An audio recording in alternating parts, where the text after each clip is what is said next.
சென்னை நந்தனம் YMC வளாகத்தில் இயேசு அழைக்கிறார் நிறுவனத் தலைவரும் காருண்யா நிகர்நிலை பல்கலைக்கழக வேந்தரும் சீஷா தொண்டு நிறுவன தலைவருமான பால் தினகரன் ஒருங்கிணைந்து நடத்திய புதுவருட பிரார்த்தனை கூட்டம் நடைபெற்றது. இந்நிகழ்ச்சியில் ஆயிரக்கணக்கான கிறிஸ்தவர்கள், கிறிஸ்தவ சபை தலைவர்கள், கிறிஸ்தவ சமூக சேவகர்களும் கலந்து கொண்டு 40 அடி நீளம் கேக் வெட்டி கொண்டாடப்பட்டது. இந்த நிகழ்ச்சி மிகப்பெரிய கிறிஸ்தவர்களின் கூடுகை பேரின்ப பெருவிழா என்ற பெயரில் கொண்டாடப்பட்டது. இதில் பல்வேறு கிறிஸ்தவ சபைகளைச் சார்ந்து 100 பேர் கொண்ட பாடகர் குழு பாடல்களை பாடி சிறப்பித்தார்கள். இதில் ஸ்டெல்லா தினகரன், இவாஞ்சலின் பால் தினகரன், சாமுவேல் பால் தினகரன், சில்பா தினகரன், ஷேரன் தினகரன்ஸ், டெல்லா ரமோலா மற்றும் டேனியல் டேவிட்சன் ஆகியோர் இணைந்து பாடல்களோடு விசேஷித்து பிரார்த்தனை நடத்தினார்கள். இதில் இயேசு விடுவிக்கிறார் நிறுவனத் தலைவர் மோகன் சி. லாசரஸ், CSI சென்னை மண்டலம் பேராயர் பால் பிரான்சிஸ், கத்தோலிக்க பேராயர் ஜார்ஜ் அந்தோணிசாமி, அருள் தந்தை ஜிஜே அந்தோணிசாமி, போதகர் டி. மோகன், பேராயர் கதிரொளி மாணிக்கம், ஆயர் லாரன்ஸ் பயஸ், அசம்பிளி ஆப்காட் தேசிய தலைவர் போதகர் ஆபிரகாம் தாமஸ், SPC பேராயர் KB எடிசன், போதகர் ஜான் எப் காலேவ், சத்தியம் டிவி தலைவர் ஐசக் லிவிங்ஸ்டன், மாதா டிவி தலைவர் அருள் திரு டேவிட் ஆரோக்கியம், AICC பேராயர் மோகன்தாஸ், பேராயர் கிறிஸ்டியன் சாம்ராஜ், போதகர் ஷாம்பி செல்லத்துறை, TELC போதகர் ஜெய்சிங், பேராயர் தினத்துதுராஜா, போதகர் ஸ்வர்ணராஜ், போதகர் ஆனந்த், பேராயர் மேஷா, பேராயர் Leo Nelson, Arul Thiru Benedict, சுவிசேஷகர் GPS Robinson, போதகர் கல்யாண்குமார், கல்வாரி போதகர் பிரேம்நாத் சாமுவேல், MCC முதல்வர் பால் வின்சன், WCC முதல்வர் லில்லியன் ஜாஸ்பர், HGC பேராயர் கிங்ஸ்லி, போதகர் ராஜன் ஜான் மற்றும் அநேக கிறிஸ்தவ பிரமுகர்கள் கலந்து கொண்டு புது வருட ஆசிர்வாதத்திற்கான பிரார்த்தனை நடத்தினார்கள். இதில் 2000-க்கும் மேற்பட்டோர் கலந்து கொண்டு பிரார்த்தனை செய்தனர்.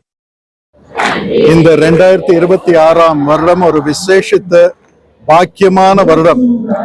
இந்த வருடத்திலே தேசம் முழுவதிலும் ஆண்டவனுடைய அருளால் நிர்வாகம் அவருடைய ஆசியை எல்லா ஜனங்களுக்கும் ஒரு பாகுபாடின்றி இறங்கவும், சமாதானமாய் எல்லா ஜனங்களும் வாழவும், எல்லா ஜனங்களுக்குள்ளும் சகோதரத்துவம் நிலைத்திருக்கவும், ஒவ்வொருவர் செய்யும் ஒவ்வொரு காரியமும் வாய்க்கவும், இன்னும் தேசத்திலே பொருளாதாரம் பெருகி எல்லா குடும்பத்திலும் பாக்கியம் நிறைவாய் பொங்கவும் பிரார்த்தனை செய்யும்படியாக எல்லா கிறிஸ்தவ மக்கள் கூடி, கிறிஸ்தவ சபை தலைவர்கள் எல்லாரும் பிரார்த்தனை செய்து இந்த புதிய வருடத்தை ஆரம்பிக்கும் ஒரு பெரிய பேரின்ப பெருவிழா இது.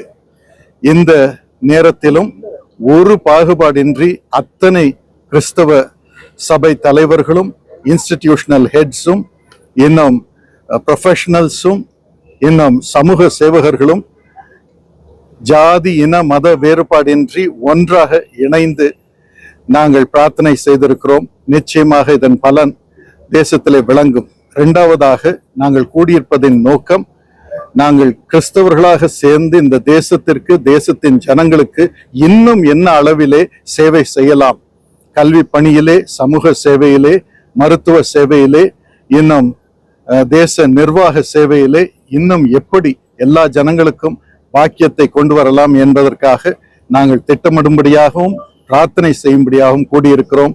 இது நிச்சயமாகவே பலன் தரும். இந்த வருடம் மகிமைக்குரிய ஒரு வருடமாக இருக்கும் என்று நம்புகிறேன்.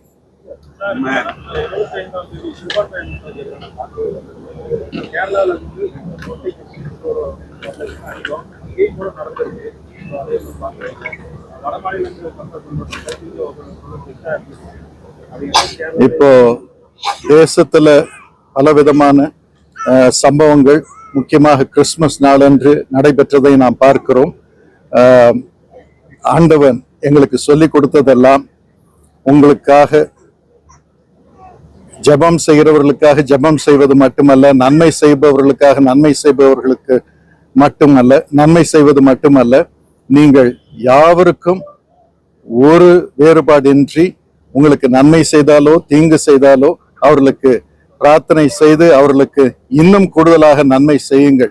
நான் வந்து பலனை கொடுப்பேன், எல்லா ஜனங்களுடைய இருதயத்தையும் நான் மாற்றுவேன், எல்லாருக்குள்ளும் ஒரு முகத்தை கொண்டு வருவேன் என்று சொல்லிக் கொடுத்திருக்கிறார். ஆகவே அதன் விளைவாக நாங்கள் தொடர்ந்து பிரார்த்தனையிலும் சேவையிலும் இன்னும் அதிகமாக செயல்பட எங்களையே நாங்கள் அர்ப்பணிக்கிறோம்.